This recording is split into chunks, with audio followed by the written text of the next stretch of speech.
నమస్తే, welcome to Sakshi digital. నేను మీ కృష్ణబాల. Hi friends, operation Sindoor జరిగి ఇప్పటికీ సరిగ్గా సంవత్సరం అయింది. ఆపరేషన్ సింధూర్ అనేది భారతదేశం పాకిస్తాన్పై చేపట్టిన ఓ సైనిక చర్య. కానీ ఇందులో చైనా పాత్ర ఉందని మీకు తెలుసా? అదెలాగో అని ఆలోచిస్తున్నారా? అయితే ఈ వీడియో పూర్తిగా ఎక్కడా స్కిప్ అవ్వకుండా చూడండి.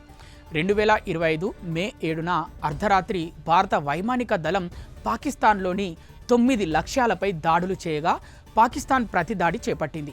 పాకిస్తాన్లో చైనా ఆయుధాల భారీ నెట్వర్క్ 2019 నుంచి 2023 మధ్య పాకిస్తాన్ దిగుమతి చేసుకున్న ఆయుధాల్లో 81% చైనాకు చెందినవే. అలాగే ప్రపంచవ్యాప్తంగా చైనా అమ్మిన ఆయుధాల్లో 63% పాకిస్తాన్కే వెళ్లాయని తెలిపింది. 4 ఏళ్లలో $5 బిలియన్ పైగా విలువైన ఆయుధాలను పాకిస్తాన్ కొనుగోలు చేసింది. లాహోర్, కరాచీల చుట్టూ HQ-9 వైమానిక రక్షణ వ్యవస్థలు అమర్చినట్లు J-10C యుద్ధ విమానాలు బలమైన రక్షణ గల ఎయిర్ బేస్లలో ఉంచింది. చైనా, పాకిస్తాన్ సంయుక్తంగా అభివృద్ధి చేసిన JF-17 థండర్ యుద్ధ విమానాలు ప్రధాన వైమానిక స్థావరాలన్నింటిలోనూ వినియోగంలో ఉన్నాయి. YCITE counter stealth radar, China తయారు చేసిన డేటా లింకులతో మార్పులు చేసిన సాప్ ఎవాక్స్ వ్యవస్థలు, వింగ్ లూంగ్ డ్రోన్లు, ZDK-03 ఎయిర్బోర్న్ ఎర్లీ వార్నింగ్ విమానాలు, అలాగే అమెరికా GPSకు ప్రత్యామ్నాయమైన చైనా బీడౌ ఉపగ్రహ నావిగేషన్ వ్యవస్థను పాకిస్తాన్ వినియోగిస్తున్నట్లు తెలుస్తోంది. 2018లో పాకిస్తాన్కు ఈ ఉపగ్రహ నావిగేషన్ వ్యవస్థకు పూర్తి అనుమతి లభించింది. అలాంటి అనుమతి పొందిన ఏకైక విదేశీ దేశం పాకిస్తానే. పాకిస్తాన్లోని ప్రతి క్రూయిజ్ క్షిపణి దీర్ఘశ్రేణి ఆయుధం చైనా ఉపగ్రహాల ఆధారంగానే పనిచేస్తుంది. 1971 తర్వాత ప్రతి భారత్ పాకిస్తాన్ సంక్షోభంలో భారత్ ముందుగా దాడి చేయకుండా ప్రతిస్పందనాత్మక విధానాన్నే అనుసరించేది. కానీ ఈసారి అది మారిపోయింది. మొదటి దశలో యుద్ధ విమానాల కంటే డికాయిలు, లోయిటరింగ్ మ్యునిషన్లను పంపి చైనా తయారు చేసిన రాడార్లను ఆన్ చేయించే ప్రయత్నం జరిగింది. ఇది శత్రు వైమానిక రక్షణ వ్యవస్థల అణిచివేత వ్యూహమని తెలుస్తోంది. మే 9 అర్ధరాత్రి తర్వాత లాహోర్ సమీపంలోని HQ-9 fire control radar on అయిన వెంటనే 300 కిలోమీటర్ల దూరంలో ఉన్న ఇజ్రాయెల్ తయారీ హరోప్ లోయిటరింగ్ మ్యూనిషన్ దానిని గుర్తించి నేరుగా దాడి చేసినట్లు ఓ వీడియో పేర్కొంది. ప్రపంచంలో యుద్ధంలో ధ్వంసమైన తొలి HQ-9 వ్యవస్థ ఇదేనని తెలిపింది. తర్వాతి ఉదయం YCITE కౌంటర్ స్టెల్త్ రాడార్ కూడా భారత యుద్ధ విమాన దాడిలో నాశనమైందని అదే వీడియో తెలిపింది.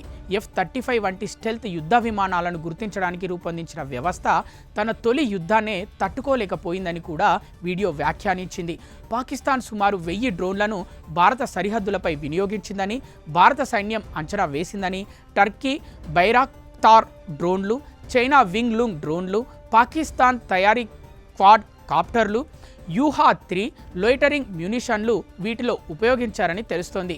ఉక్రెయిన్, నాగోర్నో కరాబాఖ్ యుద్ధాల్లో పనిచేసిన డ్రోన్ స్వార్మ్ వ్యూహం ఇక్కడ విఫలమైంది.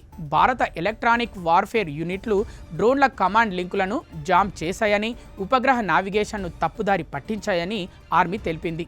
దీంతో చాలా డ్రోన్లు కూలిపోయాయని, కొన్ని తిరిగి పాకిస్తాన్ వైపే వెళ్లిపోయాయని అన్నారు. అమృత్సర్ సమీపంలోని గోధుమ పొలాల్లో ఒక యూహా-3 డ్రోన్ పూర్తిగా దొరికిందని, 6 నెలల తర్వాత దాన్ని విజయ్ దివాస్ పేరేడ్లో ప్రదర్శించారు. మే 9-10 మధ్యరాత్రి బ్రహ్మోస్ క్రూయిజ్ క్షిపణులు పాకిస్తాన్లోని 11 వైమానిక స్థావరాలపై సమన్వయ దాడులు నిర్వహించాయి. చైనా నిర్మించిన వైమానిక రక్షణ వ్యవస్థ ఒక్క క్షిపణిని అడ్డుకోలేకపోయిందని మరో వీడియో తెలిపింది. బోలారి ఎయిర్ బేస్లో వరుసగా 4 బ్రహ్మోస్ క్షిపణులు దాడి చేయగా చివరి క్షిపణి హ్యాంగర్ను ధ్వంసం చేసి $170 మిలియన్ విలువైన సాప్ ఎవాక్స్ విమానాన్ని నేల మీదే నాశనం చేసినట్లు వీడియో పేర్కొంది. ఈ దాడిలో స్క్వాడ్రన్ లీడర్ ఉస్మాన్ యూసఫ్ సహా 5 మరణించారని తెలిపింది. సుక్కూర్లో వింగ్ లూంగ్ డ్రోన్ల హ్యాంగర్ కూలిపోయిందని, సరోడాలో రన్వే దెబ్బతిన్నదని, రావల్పిండిలోని నోర్కాన్ కేంద్రానికి సమీపంలో ఆపరేషన్స్ భవనం దగ్ధమైందని వీడియో పేర్కొంది. యుద్ధం ప్రారంభమైన మొదటి వారంలో J-10C తయారీ సంస్థ షేర్లు 40% పెరిగినా కాల్పుల విరమణ తర్వాత ఆ లాభాలన్నీ ఆవిరైపోయాయని వీడియో తెలిపింది. 2026 ఏప్రిల్ నాటికి అవి యుద్ధానికి ముందు స్థాయికి చేరుకోలేదని పేర్కొంది. ఆపరేషన్ సింధూర్ కేవలం 88 గంటలే కొనసాగిందని, కానీ చైనా ఆయుధ పరిశ్రమపై దాని ప్రభావం ఏడాదికి పైగా కొనసాగుతుందని వీడియో పేర్కొంది. 2025 మే వరకు చైనా ఆయుధాలు నిజమైన సమాన స్థాయి యుద్ధంలో ఎలా పనిచేస్తాయో ఎవరికీ తెలియదని, ఇప్పుడు ప్రపంచానికి సమాధానం తెలిసిపోయిందని వ్యాఖ్యానించింది.